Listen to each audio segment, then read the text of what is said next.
Steve, first of all, your first assessments of the Bristol squad? Yeah, I think the players were seen as a fantastic attitude in training. It's the first thing, and if you've got that, you can start building things and you can start developing, you can start learning. So clearly, the work that's been done so far this season, the players have done really well, and we need to continue that. We need to improve and get better. Yeah, on a personal level, what was it about Bristol that attracted you? I think on many different levels. I think that the club is a big club with huge ambition. I think with Andy as director of rugby, I think having worked with him previously as a player and coach, his understanding and knowledge of the game, I think that was very attractive for me to join and work again with him. But I think also is the key things is the potential for where this club could get to, where it can grow to. That's very attractive. Yeah, and was it a difficult decision for you to give up your job with Japan, given the way that things were going there?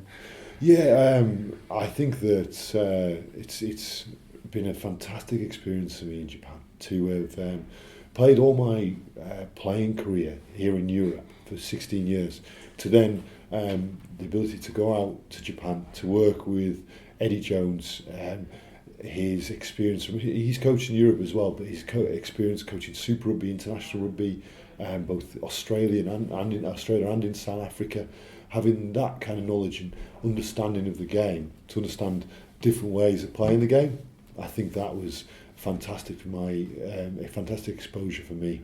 So the Japan experience has been tremendous. Yeah, I guess you can never learn enough, can you, from people like Eddie Jones? You can learn so much from them. I think he's a tremendous coach, absolutely fantastic. So I was very fortunate to have been coached by him as a player. That's when he was in charge at Saracens, and now to work as an assistant coach under him as head coach. I think it was brilliant for me. Yeah. Do you think that he will be someone that England could benefit from, having a figure like that perhaps at the front?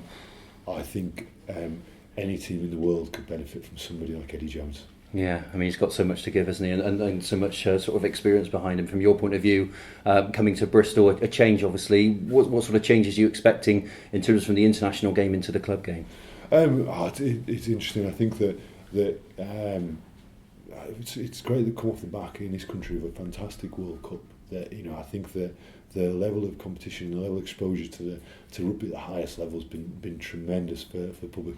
And clearly here at Bristol, we're striving to develop. We've got a great mix of experienced internationals, some coming back from the World Cup and being reintegrated into the squad, and then some young players, guys early in their careers and building forward. So I think with that mix and with that level of experience, it means it could be a very exciting season ahead for Bristol. Yeah, and looking back to the World Cup, the upset of all upsets with the South Africa result, what was that like from the inside the camp? Oh, tremendous. I think that the players deserve a huge amount of credit for the work they did to get to that point in time, to produce that performance. I think that some of the things I've never seen anything like it in my playing career, that everywhere the team went after that was having guards of honour. So that onto the field at the school we've trained at Brighton College, there's 1,200 school pupils giving the players a guard of honour to walk through onto the field. So having scenes like that is tremendous. But not only that, for the players to have won 3 games, to then to beat Samoa and USA, to win 3 from 4, and be so unfortunate not to go through to the quarterfinals. That was a disappointment. But we'd set the goal of the quarterfinals. We thought it was realistic. Eddie set it. Thought it was realistic, and I think it was. And to missed it so narrowly was disappointing.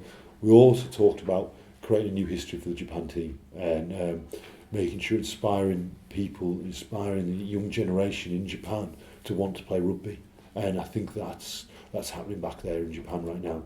The enthusiasm for rugby is tremendous. I think that's something we've always got to remember, that responsibility we have to inspire the supporters, to inspire the community, to inspire the young people that follow us. Yeah, and were you keeping tabs or able to keep tabs on Bristol's progress? Were you involved in the World Cup? Yeah. So obviously watched all the games and spoke to Andy regularly about things. As you know, Japan were here training in Bristol for a couple of weeks as well at the start of September, and Bristol were fantastic in the support they gave to the Japan team through that period to help with the final parts of our preparation before the tournament. So yeah, I was able to keep track of things throughout. Yeah, and the experienced players here, I mean, there's some really top-notch calibre players here, aren't there? I mean, those are probably players that you know well. I've probably played against some of them as well. Certainly, yeah, there's quite a few here I've played against, one or two that I've played alongside. I think that it's a great mix. I think it's also fantastic to have a good crop of young Bristolian players that are coming through as well. So to see that blend come through into this team and to build a team that Bristol can be very, very proud of. Yeah, yeah. Is it all about promotion? Is that the number one aim? Obviously, is to get back into the Premiership, isn't it?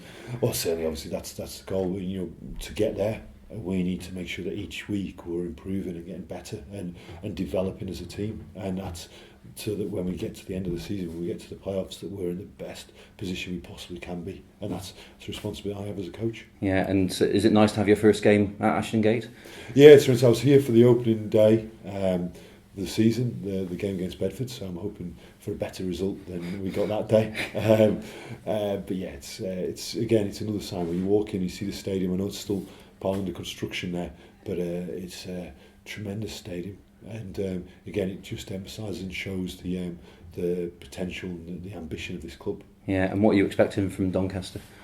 I think a really tough physical challenge. They have got a lot of experienced players. They've got a few internationals in that forward pack as well. A lot of players, several players who've been around the championship for a long time as well. So I'm expecting a hugely physical challenge, and we have to confront that straight away. There's no doubt about it. This is a physical league. It's a really physical division of the championship, and that's been evident throughout. So we need to make sure that our players, especially our forwards, deliver physically, and that's that attitude that they just to bring at the start of the game is going to be very important. Yeah, good luck, Steve. Thanks. Thank you very much.